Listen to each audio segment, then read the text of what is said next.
নমস্কার বন্ধুরা, আমার ক্যাকটাস গার্ডেনে তোমাদেরকে স্বাগত জানাই। আজকে এই ভিডিওতে এই পারোডিয়া অ্যারেসপিনা নামক ক্যাকটাসটিকে অন্য একটা ক্যাকটাস স্টকের উপরে গ্রাফটিং করব।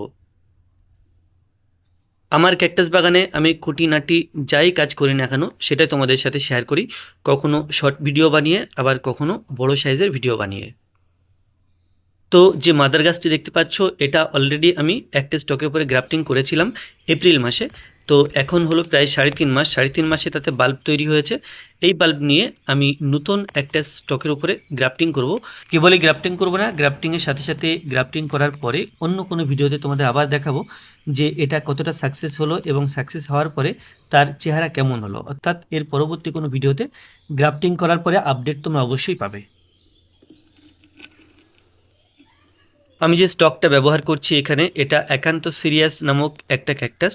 তো এই ক্যাকটাসটি আমি সাধারণত আমার ছাদ বাগানের সমস্ত ডেজার্ট ক্যাকটাস, হিল ক্যাকটাস বা জঙ্গল ক্যাকটাসগুলি গ্রাফটিংয়ের ক্ষেত্রে স্টক হিসেবে ব্যবহার করে থাকি। আমি ড্রাগন এর ছোট চারা ব্যবহার করি না, তার পরিবর্তে এই একান্ত সিরিয়াস ক্যাকটাসটি ব্যবহার করি। আমি ছাদ বাগানের প্রায় সমস্ত ক্যাকটাস, বিশেষ করে হিল ক্যাকটাস, ডেজার্ট ক্যাকটাস আর জঙ্গল ক্যাকটাসগুলোকে গ্রাফটিং করার জন্য এই স্টকটিকে স্পেশালি ব্যবহার করি। ড্রাগন এর চারা আমি ব্যবহার করি না, পরিবর্তে এই একান্ত সিরিয়াস নামক ক্যাকটাসটিকে ব্যবহার করি। এই ক্যাকটাসটি ব্যবহারের ক্ষেত্রে অনেকগুলো সুবিধা পাওয়া যায়। এটা যেমন অল্পতে চারা তৈরি করা যায় এর, তেমনিভাবে এটা 3 শিরা, 4 শিরা, 5 শিরা বা 6 শিরা হয়। আর এর চারপাশে যে কাঁটাগুলো থাকে তার সাথে সুতো বাঁধতে সুবিধা হয়। অর্থাৎ ওপরের যে সিয়নটি বা ওপরের যে ছোট্ট ক্যাকটাসটি, সেই ক্যাকটাসটিকে মূল স্টকের সাথে বাঁধতে অনেক সুবিধা হয়। তাছাড়া এই একান্ত সিরিয়াস ক্যাকটাসটি লম্বায় অনেক বড় হয় এবং অনেক বড় হওয়ার পরেও এটা ভূমির সাথে উল্লম্বভাবে অর্থাৎ সোজা ওপর দিকে সোজা দাঁড়িয়ে থাকে।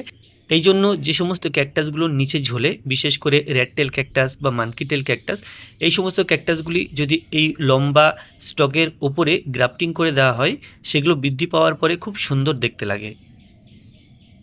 আমার গ্রাফটিংয়ের প্রত্যেক ভিডিওতে যেটা বলি যে গ্রাফটিং করলে কি হয়, গ্রাফটিং করলে ক্যাকটাসটি মূল পচে মারা যাওয়ার সম্ভাবনা কমে যায়। তাছাড়া গ্রাফটিং করার পরে যে উপরের যে ক্যাকটাসটি আছে তার বৃদ্ধির হার অনেক গুণ বৃদ্ধি পায় এবং তাতে ফুল দেওয়ার প্রবণতাও অনেক বাড়ে। গ্রাফটিং পদ্ধতি অত্যন্ত সহজ সরল। এখানে একটা পরিষ্কার পরিচ্ছন্ন ব্লেড, কিছু সুতো এবং স্টক ও তার উপরে যে ক্যাকটাসটি বসাবো সেই ক্যাকটাসের ছোট্ট একটা বাল্ব, এই কটা উপকরণ দিয়েই কিন্তু গ্রাফটিং পদ্ধতি সফল করলাম। আর এটা আগস্ট মাস চলছে বা বর্ষাকাল। এই বর্ষাকাল কিন্তু ক্যাকটাস গ্রাফটিংয়ের ক্ষেত্রে একটা উপযুক্ত সময়।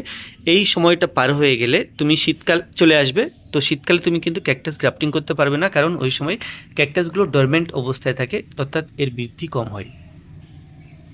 তো আজকের ভিডিওটি এই পর্যন্ত, ধন্যবাদ।